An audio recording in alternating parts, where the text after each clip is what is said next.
special day today, just like yesterday. Yesterday was my birthday, but today we're going to celebrate it at Bolenius. It's a 1-star Michelin restaurant. Tom booked as a surprise for me. Had to reveal it because we had to make some changes in the previous reservation. We booked Van der Veen initially, but unfortunately they no longer do a vegan menu, so we have to change plans. And can't wait to try it out.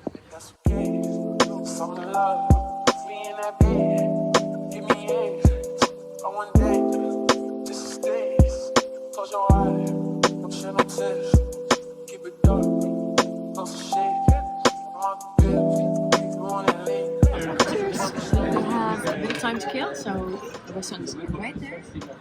We'll finish this drink first and then we'll start on our dinner.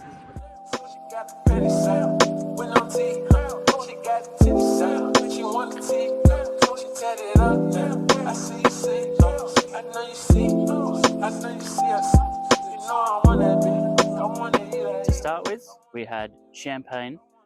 It was fresh, it was fruity, it was light, it was exactly what we needed to get the night rolling. It was fantastic, it was exactly what I was looking for. First thing that we had was the amuse-bouche, which was phenomenal.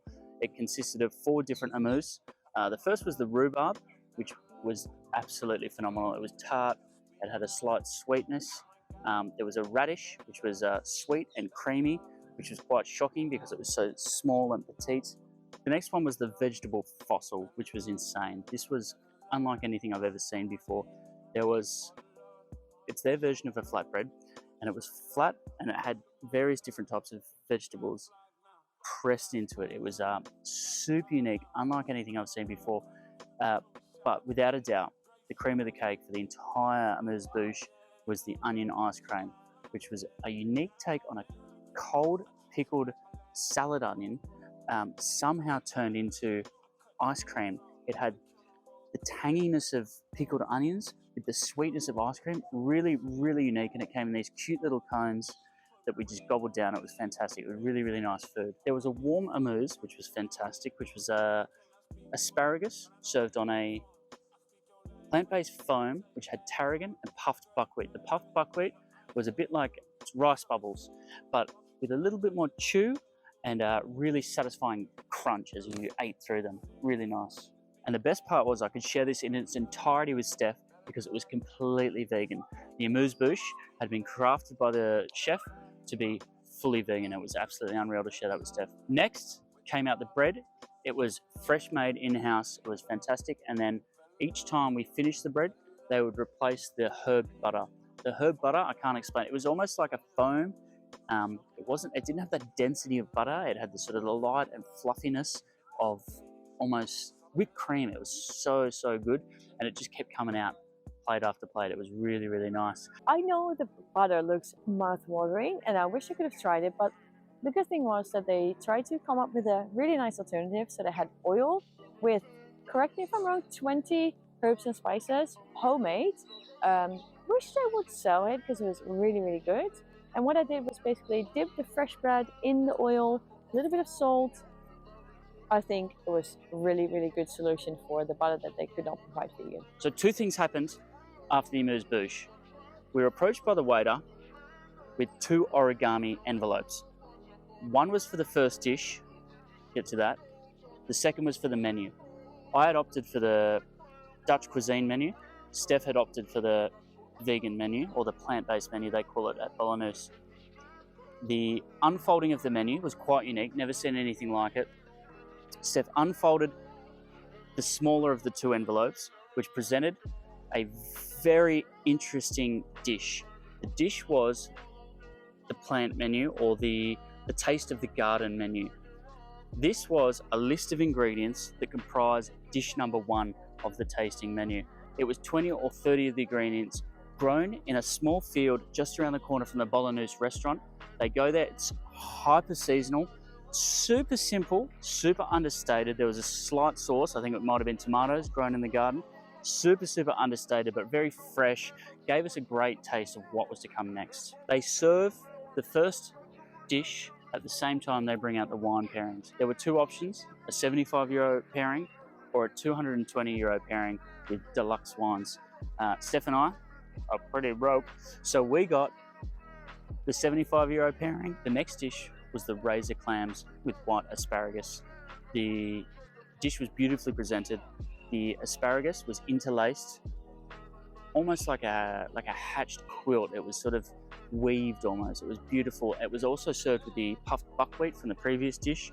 Super simple, super basic flavors, but very well executed. The freshness of the clams was super obvious, and it almost had a sort of a briny seafood flavor, maybe from the razor clams. Really nice and simple. I had a similar dish, same really nice pattern. It was almost too pretty to eat. Had a little kick from horseradish, little touch of horseradish on there, and oyster leaf. Next to that was asparagus sorbet. Can you believe that? And it was really nice, spectacular, I would say, in a cocktail float. Next one was like a Polish cabbage roll. Mine, being the meat version, was meant to be served with Dutch harding, but it was very unique because once you dug into the layers of the cabbage, it was mostly asparagus. It was an asparagus heavy meal to start with. So dug into those layers, and then I was like, where is the haring? I couldn't find it anywhere. Turns out the haring was sort of like a foam that was sprinkled across the top. Really nice, understated, simple dish. So this dish must have been one of my favorite ones, and the reason for that is that they used coffee as a spice.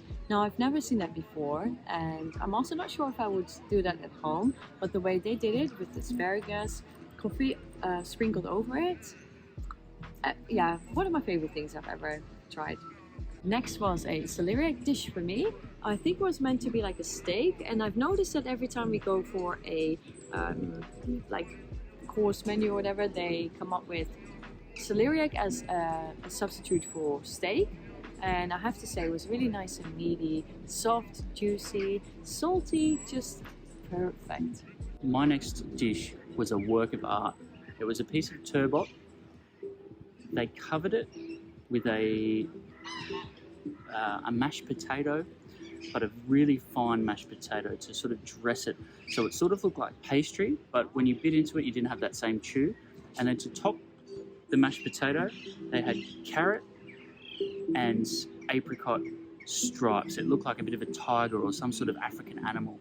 Really unique looking on the plate and super unexpected to bite into because of the fluffiness of that mashed potato. First hot dish was the lamb dish. It was easily the standout, which is unfortunate to say because it seems obvious that something that took so long and so much energy to prepare, but it had a deep, rich, meaty flavour. It had a stew that had been prepared over several hours. It was just excellently done. The tenderness was unlike anything you've had before. Easily the standout dish. Loved it so much. My version of that was a kohlrabi with seaweed, and what I mostly remember is that the seaweed was such a nice touch, especially the texture of it. It was fried, and yeah, just I love the meatiness of the kohlrabi. Early during our dinner, we were approached by the server. She came to our table and she said, would you like an add one dish to your... And before she could say anything, we said, yes.